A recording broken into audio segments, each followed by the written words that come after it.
Hello students, हम noble gases को आगे बढ़ाते हुए आज इनकी प्रॉपर्टीज़ को देखते हैं कि ये किस प्रकार के गुण प्रदर्शित करते हैं। देखो, इन्हें हम नोबल गैसेस के अलावा इनर्ट गैस भी कहते हैं।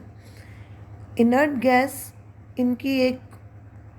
गैसेस की इनर्टनेस यानी अक्रियता जो है वो इनकी एक स्पेसिफिक प्रॉपर्टी होती है। ओनली क्रिप्टॉन, जीनॉन, रेडॉन ऐसे कुछ ही गैसेस हैं जो कि केमिकल रिएक्शंस में पार्टिसिपेट करती हैं। इनकी फिज़िकल प्रॉपर्टीज़ देखो कैसी होती हैं।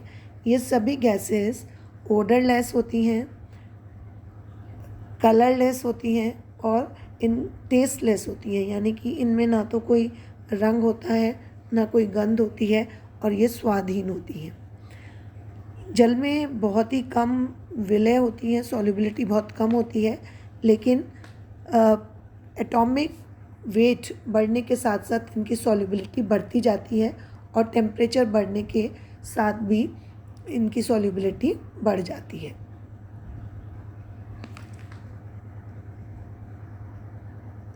नेक्स्ट पॉइंट आता है कि किसी भी पीरियड में इनर्ट गैस का जो आयनाइजेशन पोटेंशियल होता है वो मैक्सिमम होता है।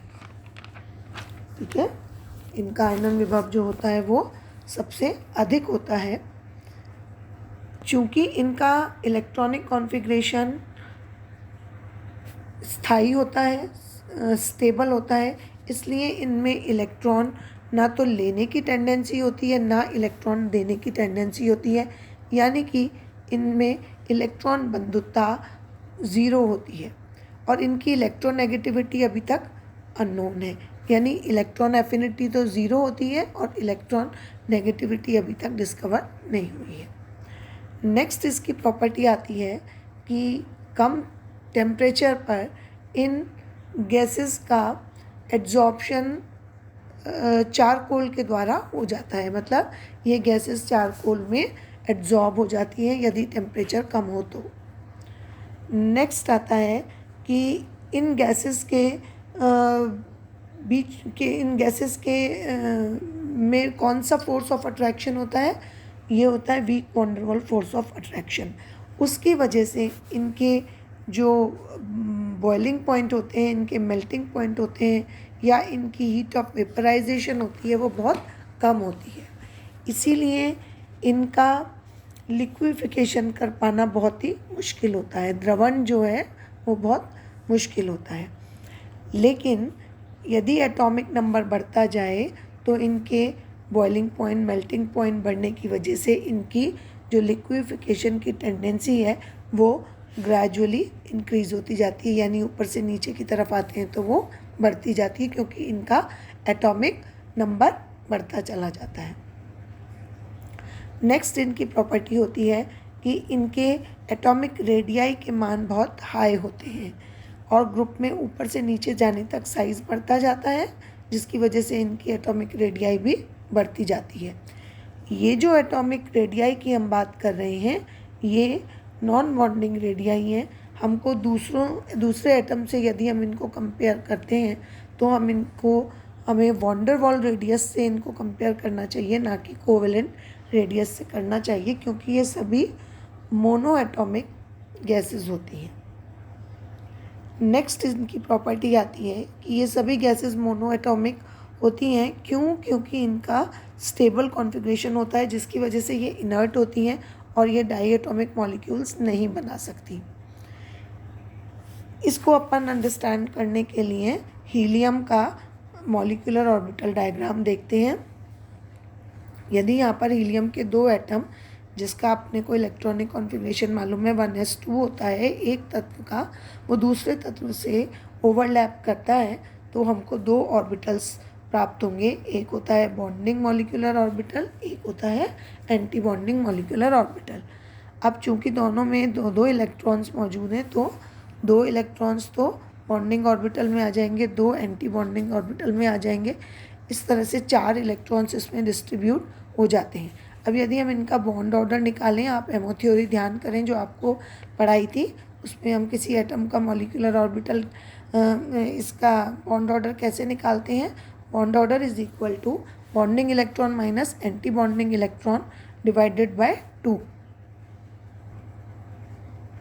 ठीक है, तो 2 हीलियम एटम्स जो होते हैं उनमें किसी भी तरह की बॉन्ड बनाने की टेंडेंसी नहीं होती, और यही हीलियम की तरह से बाकी अन्य इनर्ट गैसेस पर भी लागू होती है बात। इसीलिए ये गैसेस जो होती हैं वो अनबॉन्डेड रहती हैं और कंबाइन नहीं हो पाती और मोनोएटॉमिक होती हैं।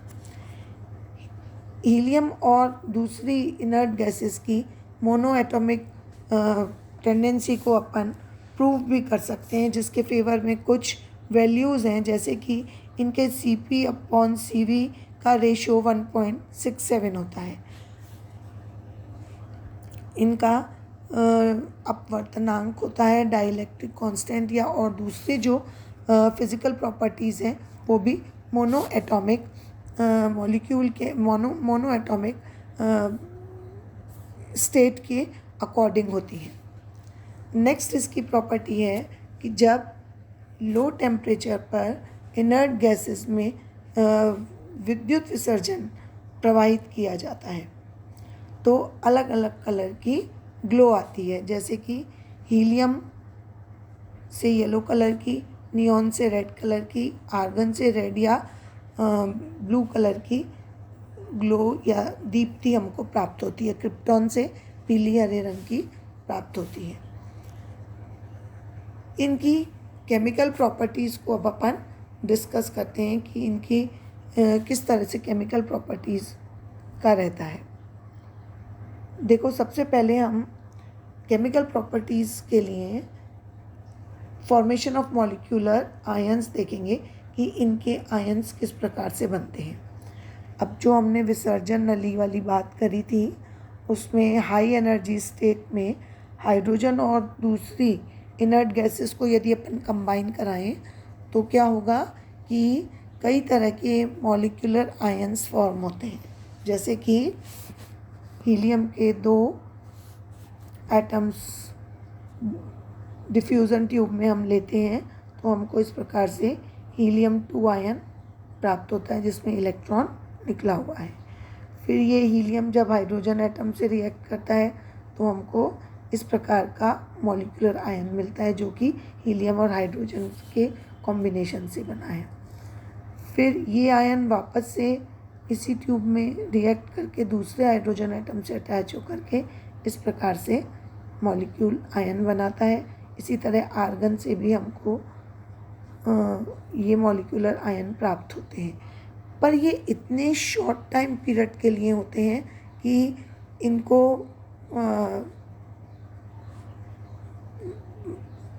आइसोलेट करना बिल्कुल पॉसिबल नहीं होता। तो ये बनते हैं, इस चीज़ की जानकारी हमको स्पेक्ट्रोस्कोपिक मेथड से प्राप्त होती है। नेक्स्ट आता है फॉर्मेशन ऑफ क्लेथरेट कंपाउंड्स। ये इनर्ट गैसेस की एक बहुत ही इम्पॉर्टेंट प्रॉपर्टी है। ये कई तरह के क्लेथरेट कंपाउंड बनाती हैं, हिंदी में इसको पंजर यौगिक कहते हैं। ये उस तरह के यौगिक होते हैं कि इनमें ऑर्गेनिक या कभी कभी इनऑर्गेनिक भी होता है कंपाउंड्स के मॉलिक्यूल की ऐसी एक केज नुमा स्ट्रक्चर बनती है, पिंजरे नुमा संरचना बनती है, जिनके बीच में इनर्ट गैस का मॉलिक्यूल फंस जाता है। इससे ऑर्गेनिक और इनऑर्गेनिक कंपाउंड्स जो कि ये बनाते हैं, पिंजरा बनाते हैं, केज बनाते हैं, इनको तो होस्ट कहते हैं, और जो उसमें इनर्ट गैस के मॉलिक्यूल्स फंसे हुए होते हैं उनको गेस्ट मॉलिक्यूल कहते हैं। तो इस तरह से ये जो कंपाउंड है, चाहे वो ऑर्गेनिक हो या इनऑर्गेनिक हो, ये तो क्या कहलाएगा, होस्ट मॉलिक्यूल कहलाएगा। और ये बीच में देखो आर्गन फंसा हुआ है इसके, तो ये गेस्ट मॉलिक्यूल कहलाता है। अब देखो यहाँ पर ये इसमें फंस गया तो हमको ये लगेगा कि ये शायद आपस में रिएक्ट करेंगे, पर नहीं, ये कोई भी आपस में रिएक्शन नहीं करते और ना इनके बीच में कोई बॉन्ड बनता है। इनर्ट गैस के मॉलिक्यूल जो होते हैं वो होस्ट मॉलिक्यूल के, क्रिस्टल के, या तो गड्ढा कह लो या होल कह लो, कैविटी कह लो, उसमें फंस जाते हैं। और ऐसे क्रिस्टल्स को जब, जिसमें कि इनर्ट गैस का मॉलिक्यूल फंसा हुआ है, इसको जब हम किसी सॉल्वेंट में डिसॉल्व करते हैं या इसको हम हीट करते हैं, तो ये फंसे हुए जो इनर्ट गैस के मॉलिक्यूल्स हैं ये फ्री हो जाते हैं। इसको समझने के लिए अपन एग्जांपल लेते हैं कि क्विनॉल का सैचुरेटेड एक्वस सॉल्यूशन ले मान लो, और उसको 10 से 40 एटमॉस्फेरिक प्रेशर पर आर्गन, क्रिप्टॉन या जीनॉन को इनमें घोलें और फिर इसको ठंडा करें, तो जो क्रिस्टलीय कंपाउंड हमको प्राप्त होता है वो क्विनॉल क्लेथरेट कंपाउंड होता है। ये जो क्विनॉल मॉलिक्यूल है, ये हाइड्रोजन बॉन्ड इसके अंदर पाए जाते हैं और उससे उसके बीच में होल्स रह जाते हैं, और इन्हीं होल्स में आकर के इनर्ट गैस के मॉलिक्यूल फंस जाते हैं, जैसा कि अपन ने यहाँ देखा। देखो, ये क्विनॉल क्लेथरेट के बेंजीन रिंग के साथ में OH समूह जो है वो इस प्रकार से हाइड्रोजन बॉन्ड के द्वारा, ये एक ऑर्गेनिक क्लेथरेट कंपाउंड है जिसके अंदर आर्गन, इनर्ट गैस का एटम जो है वो फंसा हुआ है। ठीक है, तो ये होते हैं क्लेथरेट कंपाउंड। क्लेथरेट कंपाउंड पर अलग से भी कभी कभी शॉर्ट नोट पूछा जाता है, तो वो आपको लिखना आना चाहिए। नेक्स्ट आता है इसमें कि जब इन सब स्टडीज़ के बाद में जीनॉन की प्लेटिनम हेक्साफ्लोराइड से रिएक्शन कराई गई, तो कई हमको प्रोडक्ट्स प्राप्त हुए, और एक ये इस रिएक्शन ने, मतलब ये मानो कि एक क्रांति ला दी इसमें इनर्ट गैसेस की स्टडीज़ में।